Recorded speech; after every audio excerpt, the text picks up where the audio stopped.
नमस्कार मित्रांनो, माझं नाव अंबर, मी दारोडा आहे. परमेश्वराची कृपा, अल्कोहोलिक ॲडिक्टची साथ आहे. दारूच्या घाटघोटापासून लांब आहे. ज्ञानज्योती समूह रहमतपूर यांचा आभारी आहे, मला बोलायला संधी दिली. स्टार स्पीकर असलं काय नाही. आपण साधा एक दारोडा आहे आणि 12 पायऱ्यांचं आचरण करतो आणि एक दिवसाच्या हिशोबानं मद्यमुक्त राहून आनंदी जीवन जगतो आणि चांगलं राहण्याचा प्रयत्न करतो. तू आधी असल्याशिवाय चांगलं राहता येत नाही. मला रोज प्रोग्रॅम प्रॅक्टिस करायला लागते. परिपूर्णता नाही आहे, पण वाटचाल चालू आहे. डोळ्याची पापणी जोपर्यंत उघडझाप आहे तोपर्यंत मला ह्या गोष्टी करत राहाव्या लागणार आहेत. बांधवानं आता सांगितलं आजार किती गंभीर आहे. सोबरायटी वाढेल तसा आजार वाढतोय, माझा अनुभव आहे. अहंकारी दारोडा आहे मी. अहंकाराचं खच्चीकरण एका दिवसात झालेलं नाही आहे. जसा एका दिवसात दारोडा झालेला नाही आहे तसा एका दिवसात मी रिकवर झालोय. जादूची कांडी फिरल्याने अभंग स्नान करतात दिवाळीला, तसा मी मद्यमुक्त होऊन आता चांगली विचारधारा झाली अशी काय नाही आहे.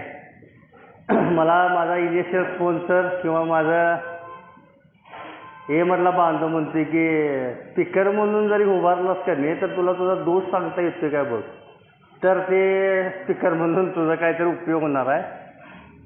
आयुष्यभर आपण गुलाबी ढगातच वावरलेलो आहे. पाय जमिनीवर ठेवून तुझं दोष सांग, चापकाचा फटका शेअरिंगमध्ये मारून घेता यायला पाहिजे, तर तुला तो आजार काही बिघडवणार नाही. आणि बड्डे बॉयचं पण मित्रांनो अभिनंदन. अशीच मद्यमुक्तता लाभो, ईश्वर चरणी प्रार्थना आणि दीर्घ आयुष्य पण लाभो. मित्रांनो, दारू प्यायचा काळ माझा किती आहे काय मोजत बसलो नाही, पण जेवढं प्यालो तेवढं विचित्र आणि भयानक प्यालोय. भयानक. पहिली बियर जी प्यालोय तब्येत होते म्हणून, गरम डाव मित्रांचा, एक बियर पी आणि मटण जेव, तब्येत झणझणीत होत्या. कॉलेजला असताना बरं ती तब्येत करायची कशासाठी, कपडे चांगले बसायचे. म्हणजे मी दिसावा चांगला ह्याच्यासाठी. व्यायाम आहे, जिम आहे, सकाळी रोज फिरणं आहे, कित्येक गोष्टी आहेत ज्या तब्येत सुधारू शकतात. पण विचार तिथं केमिकल डोक्या आहे, चांगला ऐकायला येत नाही. ते ऐकायला आलं की बियर पिली आणि जेवलं आणि शांत झोपलं की तब्येत होत्या. जीन पॅन्टची क्रेज होती, टी शर्टची क्रेज होती. माझी आपली एवढी कंबर सगळे कॉलेजमध्ये चिडवायचे म्हणून ती बियर प्यायला चालू केली. पहिलाच घोट घेतल्यानंतर शरीराने ॲक्सेप्ट केलेलं नव्हतं. ते कसा तरच तो विकराळ चित्रविचित्र तोंड केलेलं मी आणि खायला दे बाबा म्हणलं. की काय नको म्हणलं, की काय लई कडवट आहे रे म्हणलं. सुरुवातीला कडवट वाटते, नंतर चांगलं वाटतं. काय वाटलं नाही मला चांगलं. जेव्हा जेव्हा दारू प्यालो की नाही तेव्हा मला आनंद उपभोगता आलेला नाही. मी एक शेअरिंग ऐकतोय की बियर भरली आणि बियरच्या ग्लासमधनं बाहेर पडणारे ते फेस येणारे ते दव, काय म्हणे, बीचवर बसलोय, नारळाच्या झाडाखाली फ्राय मासा, गोल कांदा कापलेला त्याच्यावर आणि साईडला दारू, असलं वातावरण मला उपभोगता आलेलं नाही. मी पहिली बियर प्यालो आणि जी उलटी केलेली आहे, आणि ती उलटी करत असताना तो नाकातनं गळत असलेला शिंबूड,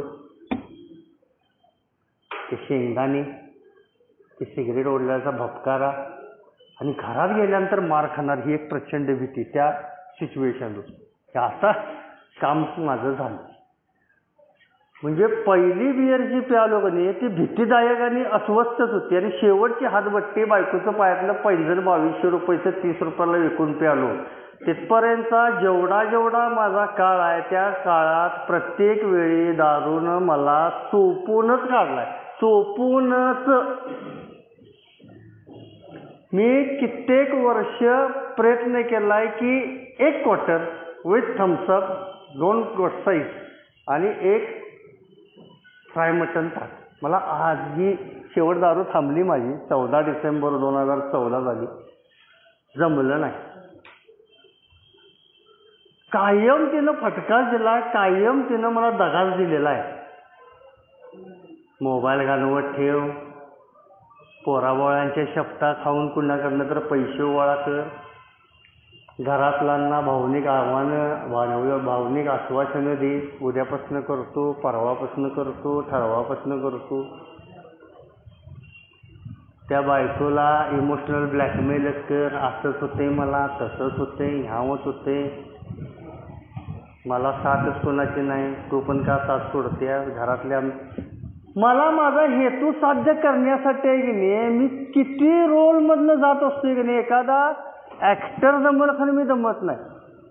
क्षणात रडणार, क्षणात हसणार, क्षणात चिडणार. अवस्था माझ्या येणे ते शेपूट कापलेल्या कुत्र्यासारखे. कुत्रं कसं शेपूट हलवा लागली की समजायचं लाडात आहे, शेपूट शांत असली की समजायचं रागात आहे. माझी शेपूटच कापली आहे, हे कळणारच नाही 5 मिनिटाने काय होणार आहे याला. अशी अवस्था आहे माझी. आणि त्या अवस्थेत मित्रांनो कित्येक वेळा मी माझा स्वतःचा छळ करून घेतलेला आहे. मी जी दारू थांबवल्या का नाही अल्कोहोलिक अनॉनिमसमध्ये, माझ्या बायकोला बरं वाटेल अजिबात नाही. ती त्याचं आयुष्य मी मेल्यानंतर जगू शकते. माझ्या वडिलांना बरं वाटेल, समाजात. माझा छळ मांडला जातो, छळ केला, छळलं जातो. माझी अवस्था शेवटला तारत अडकलेल्या पतंगासारखी झालेली. गिरकी घ्यायची आणि फाटायची. कळतच नव्हतं मला मी काय करावं. आज उठलो तर कळणार मी घरापासून 10-15 किलोमीटर अंतरावर कुठेतरी जाऊन झोपलेलो. तो प्रवास, पायी प्रवास, ती लाचारी, त्या डोळ्यात साठलेली घाण, त्या अंगातनं सगळ्या लघव्यान संडाचा वास, पुन्हा दारू प्यायची तीव्र इच्छा, एवढी अवस्था बिकट क्रिटिकल, एवढं चालायला पायात ह्या गोळ्यात रान नसायचं. तरी देखील ओढ आणि कोणतरी ओळखीचं, आणि ती सतत भिरभिरणारी नजर, मला कोणतरी ओळखीचं गाठ पडेल काय आणि 20 रुपये देईल काय, ही अवस्था करून दाबून ठेवलेली. मी कंटाळलो. कित्येक वेळा माझा दारू थांबवण्याचा प्रत्येक प्रयत्न ह्या डायटवर खोटं बोलणार नाही प्रामाणिक होता. कोयनेला माळ घालून आलो, प्रामाणिक. मला नकोच होती दारू, पण फिजिकल ॲलर्जीचा पार्ट जो आहे की नाही तो एवढा माझा गंभीर झालेला का नाही की मला एक क्वार्टर प्यालो का नाही की सतत मी त्या चेनमध्ये अडकायचो. माझा बिंज पॅटर्न आहे. मी थांबायचो जोपर्यंत सलाईनचा आहे की नाही सुई माझ्या की नाही हातात शिरत नाही तोपर्यंत मी दारू पित असायचो. तेवढी थांबली, रिकवर झालो, 4 दिवसानं जरा सूप बीप प्यालो, परत गॅरेज उघडायचो, गाड्या बिड्या कामं करायचो. आणि दुसरं लक्षण म्हणजे आजाराचं विसर पडणारं आलं ते आजही आहे. आजही म्हणजे मी कशी फाडून आलोय तरी विसरून जातोय मी एक एकदा मध्ये. म्हणजे 11 वर्षाची सोबराईट आहे. 11 वर्षाच्या सोबराईटीत टेंबा मिरवायची नाही माझ्याला अजून कुमकुम आहे. ते काय सांगते मला पिल्लाई आज आली या हळू कुठं तर चालू असतं, बॅक ऑफ माइंडला चालू असते. म्हणून मी म्हणलं सुरुवातीला की मान्य केलं मी अजूनही आजार आहे. पण BW साहेबांनी सांगितले की वाटचाल कर. मी विषयाला न्याय देणारा पण नाही, कारण न्याय देणारा एकच माणूस ठरला, 2 माणसं ठरली. ते एक म्हणजे फाउंडर आणि को फाउंडर. त्यांनी न्याय दिला म्हणून मी आज जिवंत आहे. हां, मध्यमुक्तीतला अडथळा आज आहे सगळ्यात मोठा अडथळा. दारू थांबल्या, पैसे मिळले. माझ्याबरोबरची पुढे गेली आणि मी राहिले. 19 लाख रुपयाला अडकवले. 7 लाख रुपये कर्ज शिल्लक आहे. मध्ये येऊन 2 नंबर करायला गेलो आणि 19 लाख रुपयाला अडकलो. मिळगत किती मिस्त्री धंद्यात मिळगत किती? 800-900 रुपये रोजची. माझी उलाढ आली 1,05,000ची रोज. कोणाच्या डोक्यात असेल ना दारू थांबल्या, पैसे मिळून प्लॉट घेऊया, बायकोच्या अंगावर सोनं बिनं करूया, जरा मुलाबाळांचं करिअर करूया, पोरग्याला हायर एज्युकेशन देऊया. करू नका. परमेश्वर आहे, करतोय की. फार्मसी झाली मुलगी, पेन आणून दिलेला नाही सोबरायचे अजून. फार्मसी गेली. उद्या आता इंटर्नशिपला पुण्याला सोडायला निघालो. त्याला काही रोल नाही मला. काय उगत खरं खोटं बोलायची तू बारू. मी मध्यमुक्त राहिलो म्हणून माझी पोरं शिकली. अरे पोरं शिकतात त्यांच्या टॅलेंटवर, बायको प्रपंच करत्या तिच्या संस्कारानं, माझ्याकडे काहीच नाही. मी एक शापित आत्मा आहे, मला जगता येत नाही. अल्कोहोलिक अनॉनिमसच्या बांधवाने मला जगणं शिकवायला चालू. मला सगळ्यात प्रेम मिळालं तरी मध्ये ये करा बाबा राकेश ना, ये करा, ट्रायल घेऊ नकोस. ट्रायलला ट्रायल घ्यायला गेलो गाडी सीज होते, मिस्त्री अनुभवातनं सांगतो. लई ट्रायल घ्यायला आहे, एकदाच मोळा मार, आपल्याला दारू पिता येत नाही. ह्यांचं लई फाटलंय, ह्यांचं लई झालंय, ह्यांच्या बायका पोरं सोडून गेल्या. असं मी 2006ला एकच मिटिंग केल्यानंतर आहे की नाही विचार करत खाली गेलेलं. हे म्हणलं आपण बारला बसून राजेश खन्नाची गाणी ऐकतोय म्हणून, यांच्या बायका सोडून गेल्या. 2014पर्यंत माझी फक्त बायको शिल्लक राहिली, बाकी काही शिल्लक नाही. ते पण पर्याय नव्हता. आईवडील वारलेलं, भावानं आत्महत्या केलेली, घराचं कोण नव्हतं म्हणून बायको थांबली. नाहीतर जर तिचं घरचं सजन असतं त्याने मला फुटबॉलची क्रिकेट केली, चल फडक म्हणलं असते. कोण नांदणार, नांदत नाही कोण आपल्यासारख्या दारोड्या. त्या लय महात्म्य म्हणजे लय त्यांच्याकडे ते हे आहे. चुक कसं काय ते देवानं दारोड्याला चांगली बायको दिले, वरदान दिले, काय माहिती. आणि अशा अवस्थेत फटकं खात खात खात खात खात कधी कोयनेची माळ घाल, कधी पंढरपूरला जा, कधी अक्कलकोटला जा. मान्य करतोय नाही करतोय, मान्य करतोय नाही करतोय. आता फटका खात खात मध्ये आलो बाबा. 14 डिसेंबरला मी मला एका डिॲडिक्शन सेंटरमध्ये ॲडमिट केला. ॲक्च्युली मला 12 डिसेंबरलाच केलेला, पण 14 डिसेंबरला मला ॲडमिट केलं. आणि तिथनं आल्यानंतर एक 2-3 ग्रुप केलं, कारण हरल्यालो थकल्यालो. आणि शेवटच्या क्षणाला माझी देवाला एकच प्रार्थना होती की मला एक टाईम घास कमी दिला चालेल तर मला मद्यमुक्त करा. आणि ते माझे त्यानं लगेच सिग्नेचर केलेलं त्या फॉर्मवर. आजपर्यंत माझे एवढे कागद आहेत, कधी कुठल्यानं सिग्नेचर झालेलं नाही. 4 दिवसानं या माझ्या मद्यमुक्तीच्या फॉर्मवर लगेच देवानं सही मारल्या जा. आणि 14 डिसेंबरपासून आजपर्यंत दारू प्यायची इच्छा पण झालेली नाही मला. एक 5 फेब्रुवारीला मी डिस्चार्ज झाला माझा. आणि कार्ड त्या डिॲडिक्शन सेंटरमध्ये दिले की बाबा जा, आता कार्बाईडमध्ये लई पिकलास, आता झाडावर पीक झाला, ऊन वारा पाऊस तुला कळायला पाहिजे. आणि मी ते कार्ड घेऊन आलो. आणि घरात आल्यानंतर आईला म्हणलं मम्मी मला 10 रुपये दे. अरे बाबा म्हणली, आता तुला 1 महिन्यानं 2 महिन्यानं 10 रुपये कशाला मागायला लागलाय. आमच्या आईच्या पायाची जमीनच चढली. म्हणलं हे तिथं दिलंय म्हणलं मी काही कुठलं काय देवाला महाराजांचं काहीतरी सांगतात म्हणलं, तिथं जाऊन जरा बसतो. बसला पैसे दे. माझ्या आईनं पाया पडलेला, आमऱ्या तुला कोणाला तर तिथं सोडायला लावतो, खरं 10 रुपये एवढं मागू नको बाबा. असंच केलाय, दाढीला पैसे दे, दारू घेऊन आलाय, केस कापायला पैसे दे, दारू घेऊन आलाय. तुला जेव्हा जेव्हा मी पैसे दिलेत का नाही, माझ्या पैशाला येत नाही का तुझ्या हाताला येत नाही काय माहीत नाही, तू दारूच पिऊन येतोस नाही. आणि बरं बाई म्हणलं ठीक आहे. उभारला आता केविनवाल्याला जर मनात तर चल ही याची मिटिंग करायची. मग म्हटलं आमरे दारूसाठी जे केलायच की नाही तेच आता मद्यमुक्तीसाठी कर. उभारलो रोडवर आढावा, भावा जरा इथं सोडकी, भावा जरा तिथं सोडकी. असा करत करत पहिल्या दिवशी मिटिंगला गेलो. मी जे जे दारूसाठी केले की नाही ते मी माझ्या मद्यमुक्तीसाठी वापरलेलं आहे. आणि आलो पहिल्या दिवशी स्वागत केलं. स्वागत केल्यानंतर तिथं 2-3 शेअरिंग चालू होते. मेकॅनिकल मिटिंग सुरू झाली. म्हणजे मी पहिल्या दिवशी आलो आणि बांधवांच्या तोंडातनं देव बोलतोय हे सत्य घडलं असं काही नाही. मेकॅनिकल कुठं तर जाऊन बसायचं, चौकात आहे की नाही आरंडी खाऊन पिचकाऱ्या मारत बसण्यापेक्षा तिथं जाऊन ऐकत बसायचं काय. आणि बसल्यानंतर एक बांधव ओळखी झाला, संजूजी, आजही माझा चांगला मित्र आहे. आणि त्याला पहिल्या दिवशी मला पुस्तकावर बोट ठेवायला लावला. त्याला बरीच तपासत म्हणले अरे जरा 90 दिवस होऊ दे हे.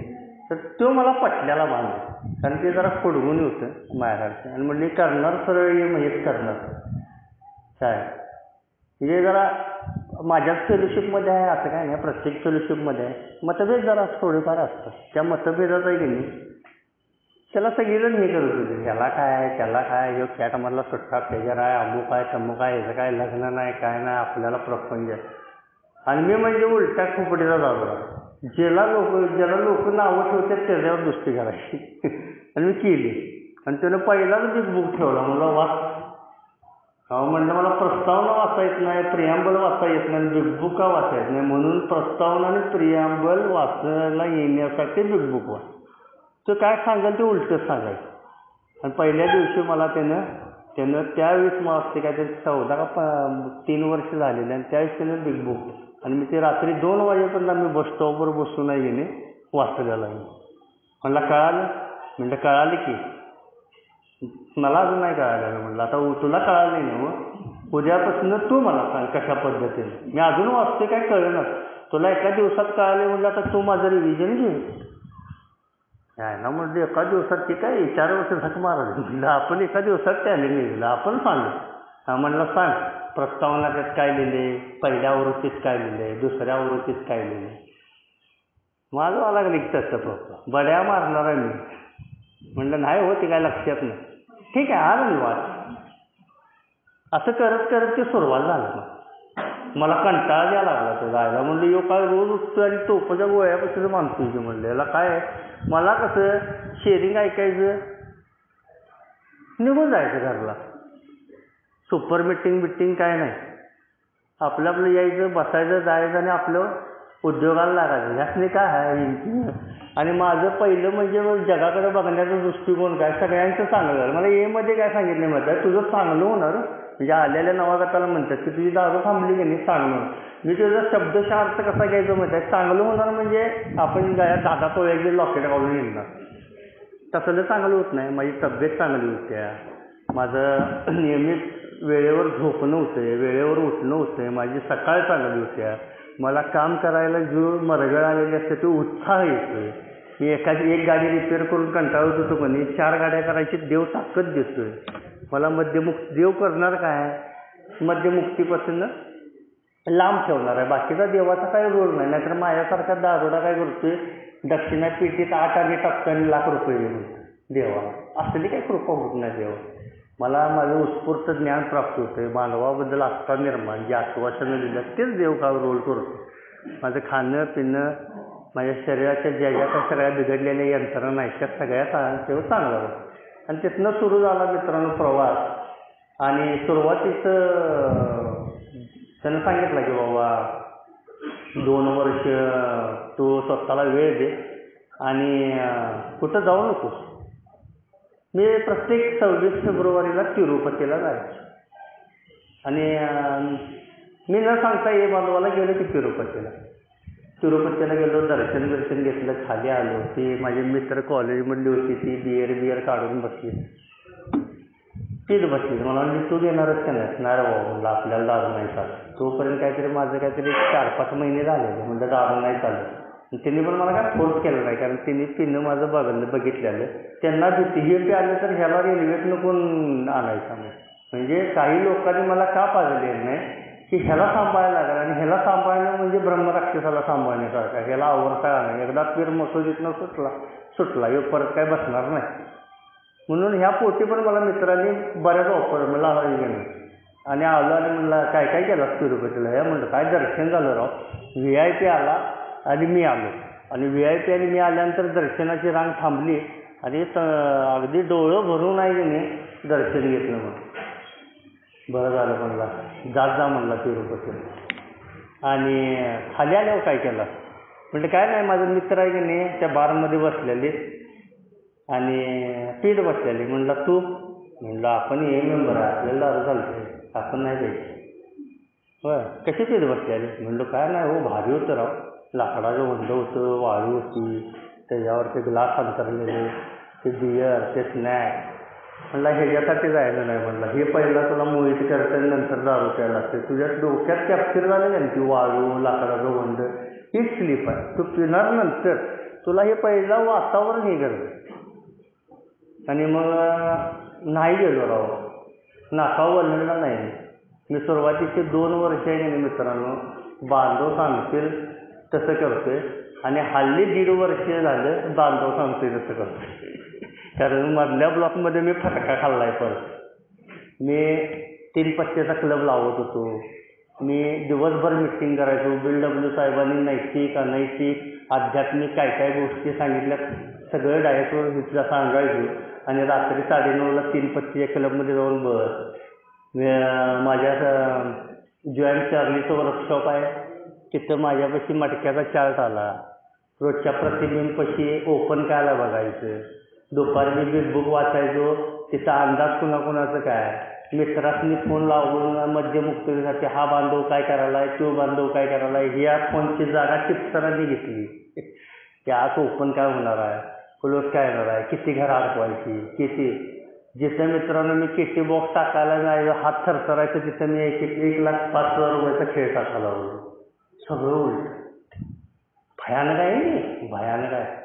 सगळ्यात डेंजर सोबरायटी वाढली की आजार वाढले. माझा अनुभव आहे. मला गुडघं टेकायला लागते. काहीही काल्पनिक आपण जी कल्पना करतो तसं काही घडतच नसते. जे आहे ते वाचतो आणि त्या वास्तविकतेशी मी खूप लांब पळायचा प्रयत्न करतो. मला वाटायचं मध्यमुक्ततेतल्या अडथळा हा विषय आहे माझा. पण मित्रांनो आहे की नाही मीच एक लई मोठा अडथळा आहे की मला सहजासहजी आहे की नाही जमत सहजासहजी. तू बाबा नको जाऊस तिथं. का होते काय होतंय, अरे काय होतंय तू बघितलंस ना पिक्चर 11 वर्षापूर्वी आणि म्हणतोस काय होत नाही. आता काही मला टॅक्टफुली लाईफ कळाले कशा टॅक्सनं जगायचं असते. काहीही नसते काही नसते. कुठली टॅक्स आणि पिक्ट फक्त 12 पायऱ्या आणि त्याच्यावर माझी यशस्वी वाटचाल, बाकी काही नाही. माझ्या आई प्रचंड हाल करून घेतले मी मध्यमुक्तीत आणि मध्यासक्त जीवनात. प्रचंड हाल. मध्यमुक्ती पण माझ्या आनंदानं नव्हती. आता 1.5 वर्ष आहे की नाही पुन्हा जसं मी आहे की नाही बांधवांच्या कळपात उठबस केलो. पुन्हा एकदा आहे की नाही लिटरेचर वाचायला चालू केलं आणि पुन्हा एकदा नवीन माणसांच्यावर काम करायला माझा अडथळ दूर व्हायला लागला. तलाठी पदाचा रिजिडपणा आला. 1 वर्षाचं टोकन, 2 वर्ष, 3 वर्ष, 4, 5, 6, 7 तसं माझा आजार बळवत गेला. मीटिंगकडे बघण्याचा दृष्टिकोन बदलायला लागला. मीटिंगला जाताना पहिली प्रार्थना ती शेवटची प्रार्थना बांधव म्हणल्यात ते चुका लागलं माझं. मला तोंडपाठ आहे. मी डेली रिफ्लेक्शन सकाळी वाचले तेच मीटिंगमध्ये वाचणार, प्रस्तावना वाचणार, पुन्हा चेअरमन चेअरिंग करणार. मग चेअरमनला नावं ठेवलं आयला यो चेअरमन आहे वे. मग आता मीटिंगची दिशा बोंबलली. मीटिंग उंचवत जायला पाहिजे की नाही ते आता उंचवणार नाही. आता जे चेअरिंग पहिलं चालू केले म्हणलं ते चिल्लावर तशीच चालवणार. हे माझा अडथळा आहे मध्यमुक्ती दिसली. मीटिंग कशी चालावी हे परमेश्वर नाही मी ठरवायला चाललो. मीटिंगमध्ये चेअरमननं कशा पद्धतीने की नाही विषयाला हे करावं हे मी त्या बापावर बसून ठरवायला लागलो. आणि सगळ्यात मोठा अडथळा आजही बघतोय मी, आजही सगळ्यात मोठा अडथळा म्हणजे चालू मीटिंगमध्ये मोबाईल उघडत बसणं. चालू मीटिंगमध्ये मोबाईल उघडून बसणं म्हणजे सगळ्यात मोठा अडथळा. ते सिग्नलला भिकारी ताटात आहे की नाही देव घेऊन भीक मागतात का नाही तसा माझा मोबाईल त्या वर्गात नाही हिंडायचा. अरे काय 11 वर्ष झाली आजपर्यंत मित्रांनो आहे की नाही असा एकही फोन झालेला नाही की मीटिंगमध्ये बसलोय आणि 1.5 कोटी रुपये 2 कोटी रुपये किंवा माझ्या हातात असं गोल्डन संध्या गेलं. आयला मीटिंगमध्ये फोन बंद होता आणि माझे 10-15 500 रुपयाची नोट असं काय माझा व्यवहार झाला नाही. आता काय झालं आणि उगाचच ते मोबाईल का हे शेअरिंग आहे. मग काय करूया ते हळूहळू गेम खेळत मटक्याच्या अंदाजाकडे जाते ते चालू मीटिंगमध्ये. अनुभव आहे माझा. त्या चालू मीटिंगमध्ये जो मोबाईल बघतोय की नाही मित्रांनो त्याचं फारसा आहे की नाही काय चांगलं चाललेलं नसते हे सगळ्या वर्गाला कळत असते. तसंच माझ्या बाबतीत आहे की नाही वाईट आहे की मित्र म्हणायचे तुझं मोबाईल कित्येक वर्ष बंद होता आता तुझा मोबाईल आहे की नाही चालू मीटिंगमध्ये आला म्हणजे तुझं बिघडावं लागलं नाही काय संकेत आला की तुझं बिघडावं लागलं काय. कारण मी मिटिंगमध्ये गेले मित्रांना गेले न्यूट्रल पोझिशनला बसून लिस्निंग पॉवर वाढवायचं सोडवू नाही गेले. मी माझी व्हील पॉवर वाढवायचा प्रयत्न करत होतो आणि व्हील पॉवर केव्हाही वाढणार नाही आहे. काळ्या दगडावरची पांढरे मी आता आत्मसात केलेलं आहे. मी माझ्या जीवावर गाडी पण चालवू शकत नाही. जे मला दिले गेले ते परमेश्वराने दिलेलं आहे. हळूहळू परमेश्वराच्या ठिकाणी मी पणा मी मीटिंगला जातो, मी चेअरमनशिप करतो, मी PI वर्क करतो, मी डोअर टू डोअर जाऊन 12 पायरीचं काम करतो, मी नवागताला आणतो, मी नवागताला सोडतो, तोला फॉलोअप मी देतो. माझ्या फॉलोअपमुळे तो थांबला. खोटं आहे. मला हे असला भ्रम झालेला की आपण फॉलोअप दिला म्हणून थांबला. अरे देवानं तुला त्या दारात पाठवला. तू काय आहे ते तुझी ओळख पटवून घेण्यासाठी फक्त तो नवागत आहे, बाकी काय नाही. आणि तो नवागत काय करायचा माहिती आहे काय? घरात गेल्यानंतर काहीतरी म्हणलं नाही हो तुम्हाला माझा प्रॉब्लेम कळणार नाही. आणि तो खरंच बोलायचा. आजपर्यंत मला माझा प्रॉब्लेम कळलेला नाही. त्याचा प्रॉब्लेम सॉल्व्ह करायला मी कोण आहे? अशा काहीतरी गोष्टी करायला लागल्या मित्रांनो. मला कोणतरी म्हणलं का नाही की मग तुझा चालू मिटिंगमध्ये आहे की नाही मोबाईल आहे की नाही जरा बंद करायचा. चांगलं नव्हतं. चेअरमननं सूचना दिल्या. त्या चेअरमनला फॉलोअप मी दिला. ते आता बसला की चेअरमनशिप करायला लागला की नाही त्याला तोंडाचा वास आहे की नाही त्याचा येत होता तवापासून ओळखतो. तो काय सांगतो मला हे एक मोठं असायचं. मला अल्कोहोलिक अनोनिमसमधले मेंबर आहे की नाही हे कुठं तर आहे की नाही राजकीय पक्षाचे मेंबर वाटायला चालू झाले. म्हणजे मतभेदच चालू झाले. आणि मुळात मी घाबरट तोंडावर न बोलणारा ग्रॉसिपिंगद्वारे करायचं. ते कुठं शहाणं आहे, ते कुठं हे आहे, त्याला कुठं आहे, त्यांना अजून हेच केले, त्यानं आजही आहे. ग्रॉसिपिंग करतोय आजही. खोटं नाही बोलत. मला नाही बोलायचं. माझा आजार मला इथं सांगायचा.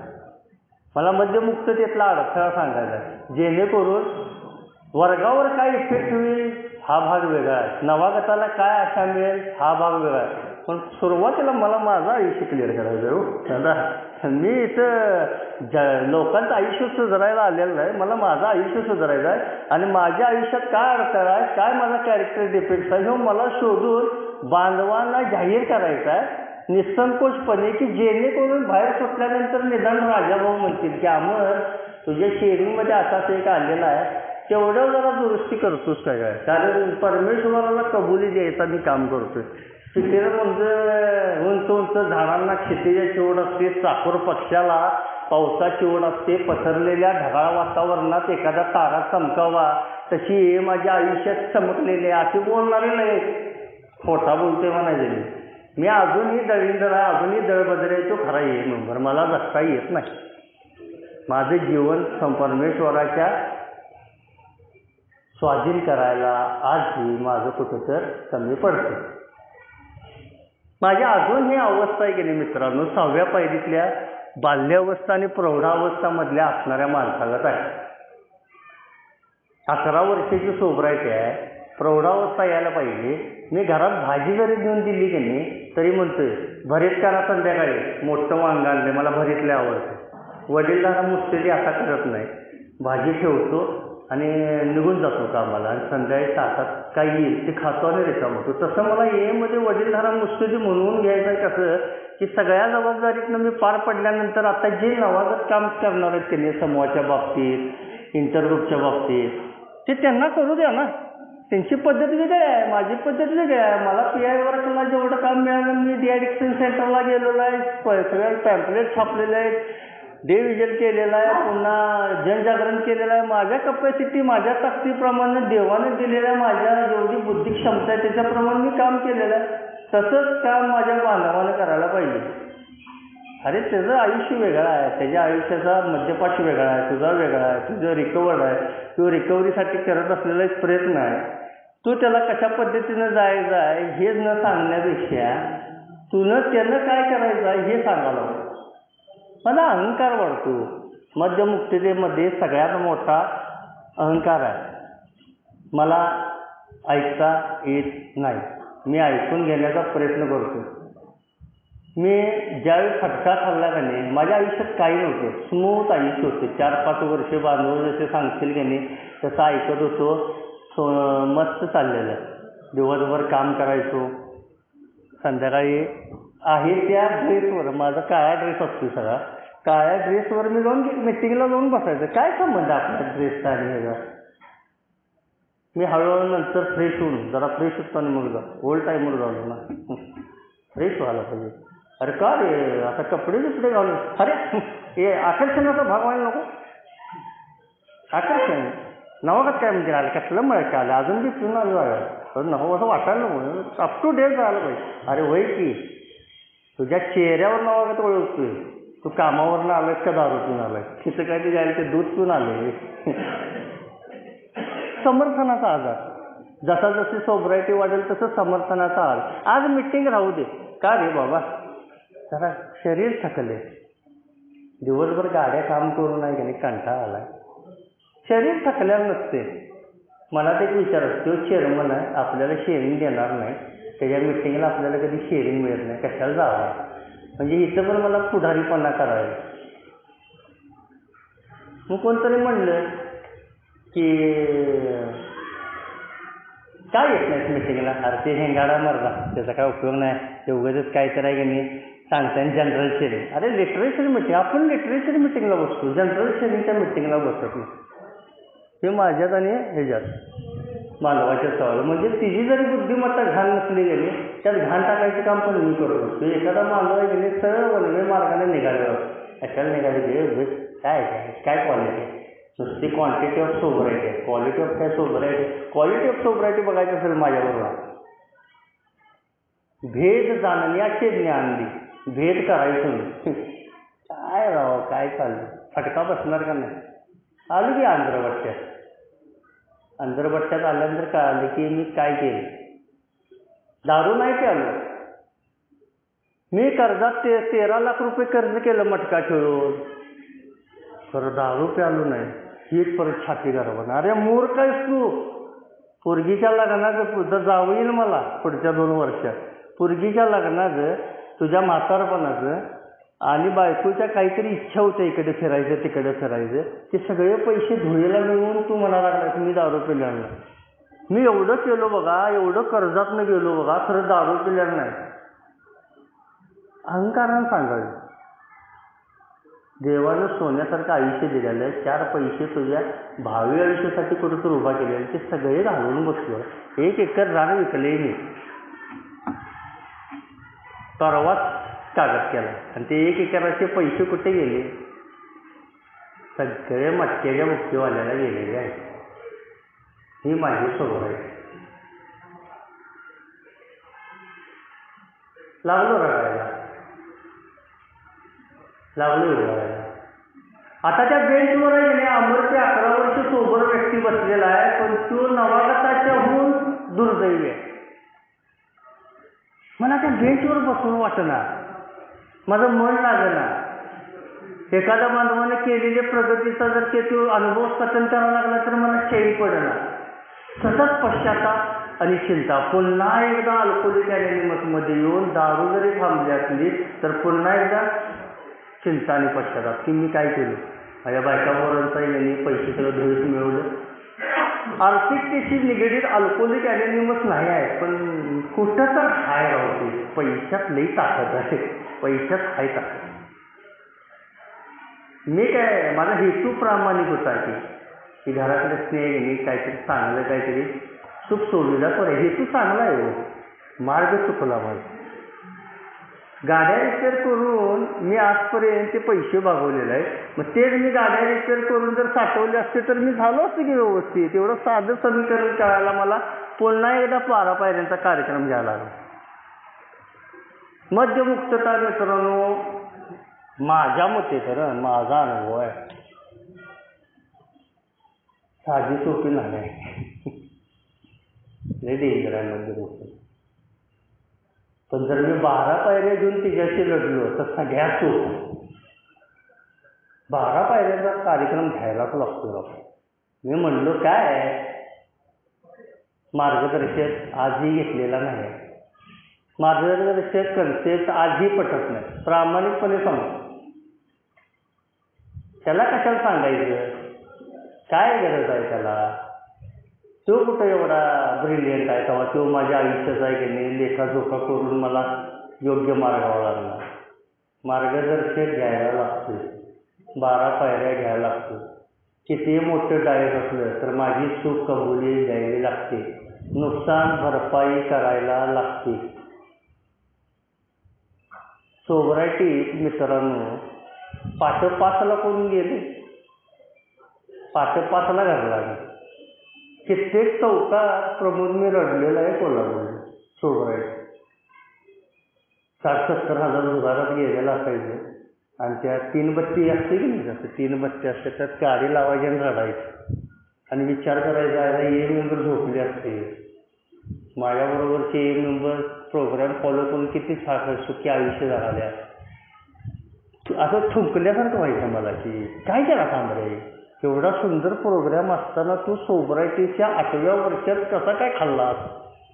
आणि रडायचो गाडी लावून, पैसे हरल्याला असायचो. इकडे सत्सद्विवेक बुद्धी सुट्टी देत नव्हती, इकडं प्रोग्राम, इकडं परमेश्वराने केलेले कृपेचा मला एक आभास झालेला असायचा आणि मी त्यात केलेलं काळ मला दमवायचं. काहीतरी विलक्षण आणि विचित्र अवस्था आहे. दारू बी पिता येत नाही, तोंड पण कोणाला दाखवता येत नाही आणि काय. गेलो बाबा परत आणि म्हणलं संजूराव आपलं कामच झाले म्हणजे चांगलं, आता सांगा. तर त्यानं मला गुटखा थांबवायला सांगितला, अजून गुटखा थांबवले.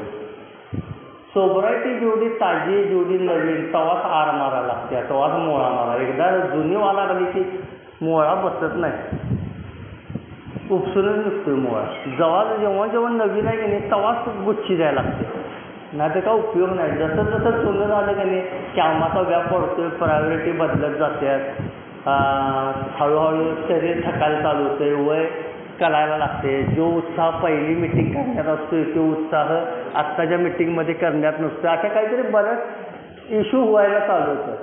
मला सुरुवातीलाच सांगितले आले की बाबा अमर तुला कधी काहीही डोक्याला ताप नाही, कर्ज नाही, पाणी नाही, तो आत्तापासून व्यवस्थित जर केलास की नाही तर कुठं तर जाशील. पैसे मिळवणे मित्रांनो गैर आहे काय, पैसे मिळवायला लागतात. 11 वर्ष सोबत राहिले म्हणून मी जरा की नाही ह्याच्यात गेलो दुकानात आणि म्हणलो मी 11 वर्ष सोबर आहे, मला 5 किलो इंद्रायणी तांदूळ दे. तो म्हणेल तर सरक म्हणजे सोबर आहे की म्हणला त्या वजन काट्यावर टांग जा, इथं पैसे टाक. पैसे मिळवायचे असतात पण बेहिशोबी पैसे मिळवायचा जो जुनून आहे की नाही माझ्याकडे तो बेकार, बेहिशोब.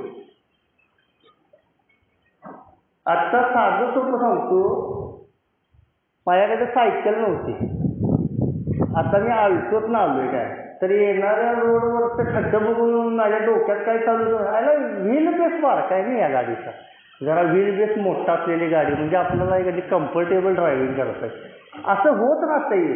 आणि प्रगती करायला पाहिजे हो, नाही असं नाही, गाडी घेतली पाहिजे, बायकापोरांच्या अंगावर सगळं केलं पाहिजे. पण ते गरज काय, एक मुलगी आहे मला, एका मुलगीवरच मी सोबरायटीचे मेंबर म्हणला की बात कर, कुठे काय दुसऱ्याने मुलगी झाली तर नकळतपणे अन्याय होणार आणि तू स्वतःला सतत चिवचत बसणार. 2 मुलीच आहेत, 2 मुलीच आहेत, तुझ्या आनंदाची मध्यमुक्तता बात कर. म्हणलं पोरगं नको म्हणला, तू पोरगायचं इच्छी कोणाचं काय केला तसं काय नाही. तिला इंदिरा गांधी म्हणला नाव तिला चांगलं कर आणि मी केलं राव. ती ऐकत होती, जेवढं मी बांधवांचं ऐकत होतो कोणी स्मूथ आयुष्य चालू होतं. मी जसं बांधवांचं ऐकायचं बंद केलं म्हणजे डबरं द्यायला चालू झालं. डबरं म्हणजे डबरं. आणि काय विचित्र अवस्था होते, काहीतरी विचित्रच अवस्था. गॅस गिजर सोडला की गॅस गिजर जळतोय, गाडी बाहेर काढली की पंक्चरच गाडी होती, त्रास त्रास त्रास त्रास नुसता त्रास. हप्त्याची जोडणा जरी करून ठेवलं की नाही आई आजारी पडत्या, हप्त्याची जोडणा करून ठेवली की वडील आजारी पडत्यात. वडिलांचं निधन झालं माझ्या, भयानक त्रास होतो, भयानक. का त्रास होतोय, पुन्हा एकदा कानात गोळे गेलेले असतात माझ्या.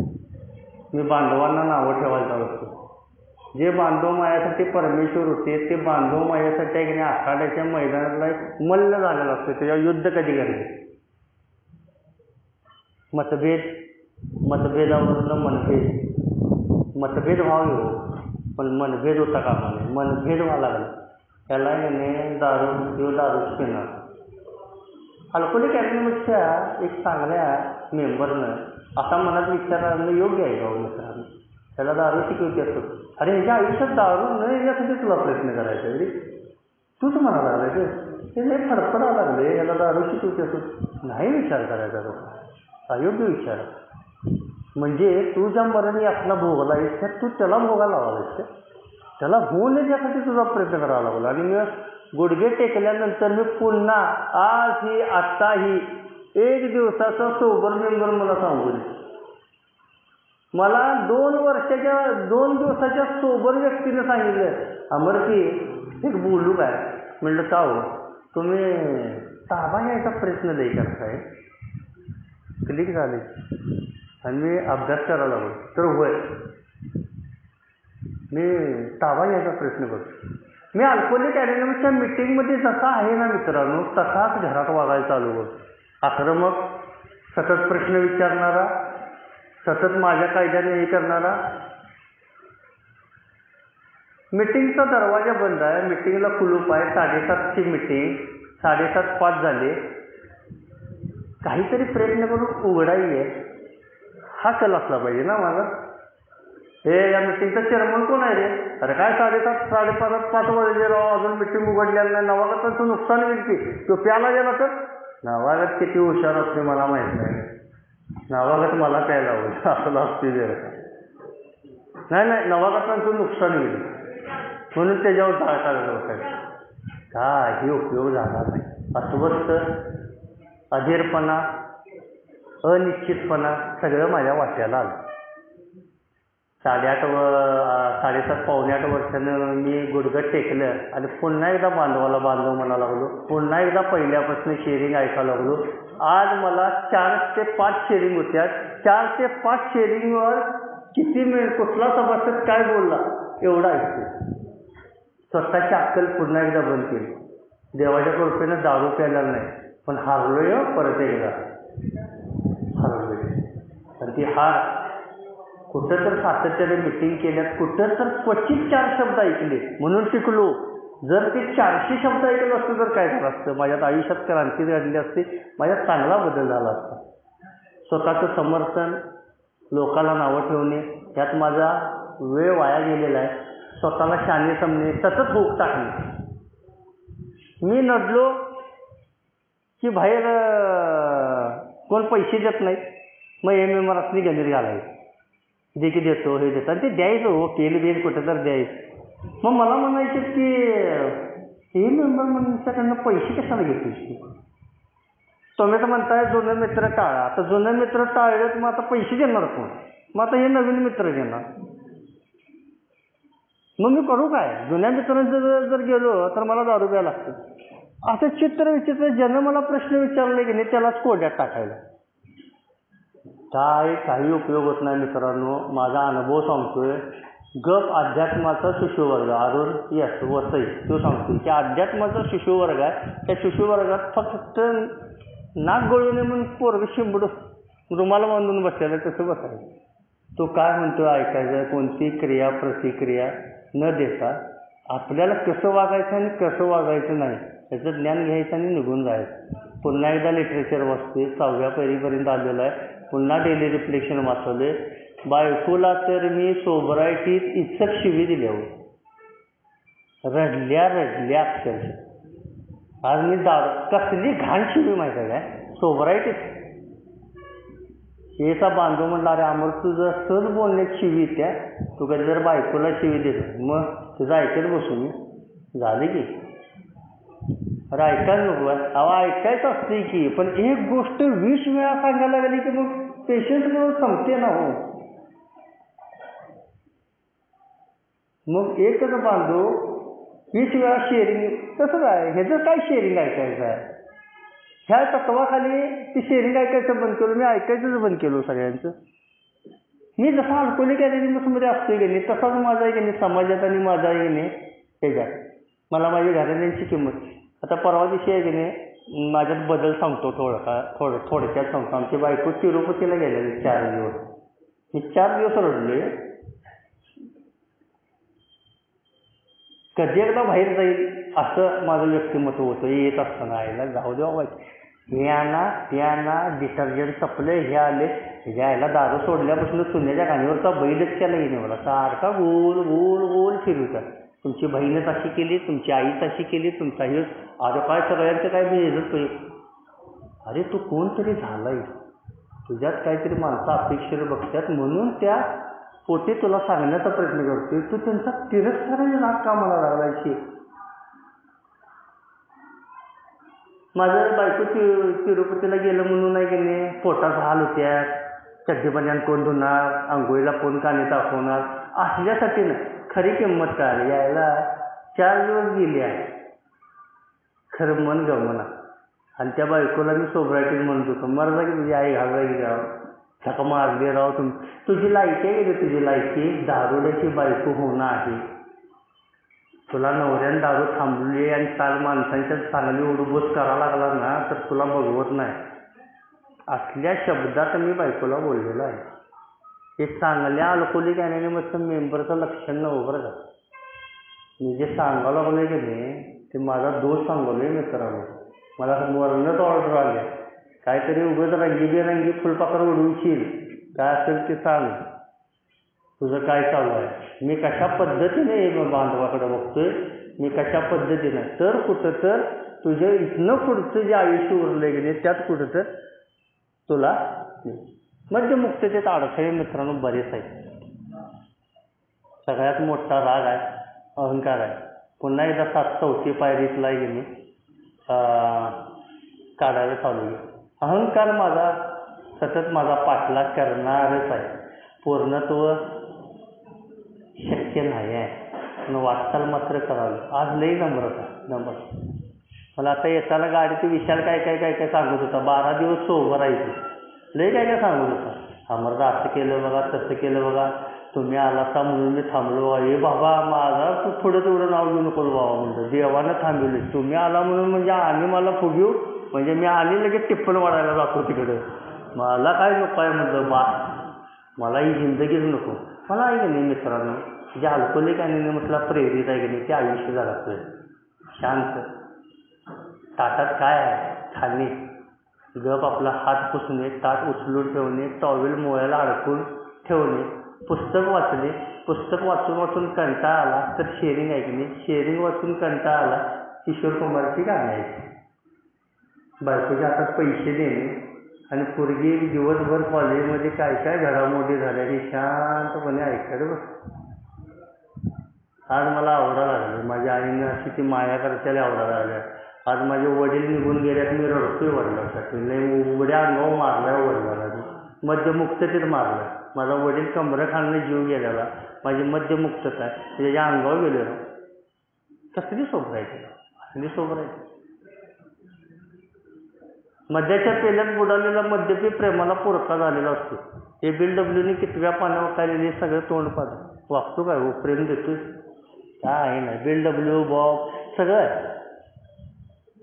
सगळी प्रकरणं वाचलेली आहेत. कुठली पायरी कुठल्या, पहिल्या पायरीचा किती टक्के भाग आहे, शेवटच्या 12व्या पायरीचा किती टक्के भाग, सगळं वर्कशॉप केलेलं आहे. मीरा भाईंदरला केदार बिदार सगळं केलेलं आहे. नाईट डिव्हिजन काहीही केलं.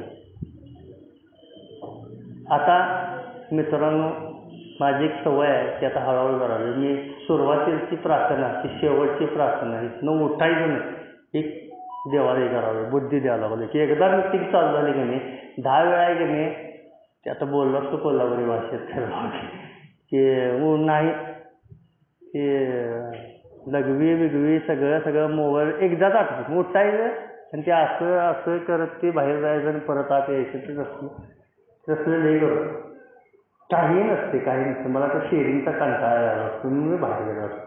किंवा आम्ही जरी शेअरिंग मीटिंगमध्ये असलो तर माझं मन मध्यासक्त आहे कुठं तर बरंच काय असायचं. त्याची कॉन्सन्ट्रेशन नंतर हरपलेलं की मी जेवा लागलोय मुलगी मला काहीतरी सांगायला आणि माझ्या डोक्यात फिक्स चालू कुठंतरी वेगळीकडे.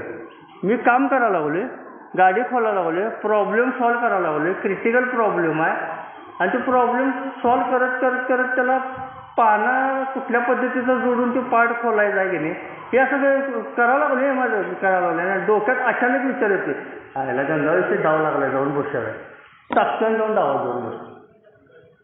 ती खेळणारे मेंबर पण आहो मिस्त्री हात तर घेऊन या काळ्या हातावर पानं काळी उचल असलंच काय तिथं पत्त्याने खेळायला लागलो म्हणे असं 1000-2000 रुपये गेलं. ए मेंबरच आठवायचं मला. ए मेंबर आठवला का नाही एक संध्याकाळी मिटिंगमध्ये नाही जाऊन बसलो की झालेली चूक दुरुस्त करायची राहिली बाजूला पश्चातापच करत बसायला हे पुढे झालं का आपण मला असली काय ती वेगळी अवस्था म्हणजे दारू पिलेल्याच्या वरचं खूळ लागल्यावर का झालं. हे बापरे म्हणलं यो आजार खरोखरच डेंजर आहे म्हणलं. यो दारूच पण सुट्टी देत नाही आणि दारू थांबल्यावर पण सुट्टी देत नाही. पुन्हा एकदा गेले गुडघे टेकल्याचा मित्रांनो तुम्ही सांगा मी ऐकतो, मी सांगतो तुम्ही ऐकायसाठी आलं नाही. तुम्ही मला काहीतरी सांगणार आहे म्हणून मी बोललो म्हणून नवागतावर इफेक्ट वगैरे परमेश्वर पाडतोय. मला एक चांगला अल्कोहोलिक अनोनिमसचा मेंबर आणि कुटुंबात एक चांगला व्यक्ती म्हणून जगण्याचा प्रयत्न करालोय. आज सुखी समाधानी आनंदी आहे. गेले वर्षभर निवांत आहे प्रमोद काय फरक नाही. आलं किती गेलं किती काय हिशोब नाही. सगळं दिलोय गप आपलं हात काळे करायचे दुपारी जेवायचं कलकी मारायची संध्याकाळी मिटिंगला गप आपलं आईच्या कपड्यावर तर यायचं नाही तर फ्रेश होऊन बस काय रुबाब करायचं बंद झाले. अमरपी जरा बघा की नको नको तुमचं तुम्ही बघा मला झेपत नाही त्या पण एवढा पण अंग काढलेला नाही ते नाही तुमचं तुम्ही तर बघा असं थोडंफार करतोय म्हणजे ते काय म्हणतात की सुवर्णमध्ये साधायला यायला लागलाय की बाबा तेवढंच कुटुंब तेवढंच तेवढंच काम. आज चांगलं आयुष्य जगालोय मित्रांनो आणि जोपर्यंत मी माझ्या चुकांची कबुली देईल ना तेव्हाच मी आयुष्य चांगलं करू शकते. हे मला ज्ञात व्हावं लागलं की लपवून ठेवले की बोंबालं कधी कुठं तर ते आजार चिघळतो. आज नाही ओपन माइंडेड जो आजाराचा एक भाग सांगितला हे खुले मग तर हाय बाबा मी 11 वर्षे झक मारलेली आहे मी प्रामाणिकपणे सांगतो. पण आता चांगलं आयुष्य जगावं लागले हे पण तितकंच खरं आहे. धन्यवाद चेअरमन साहेब मला बोलायचं.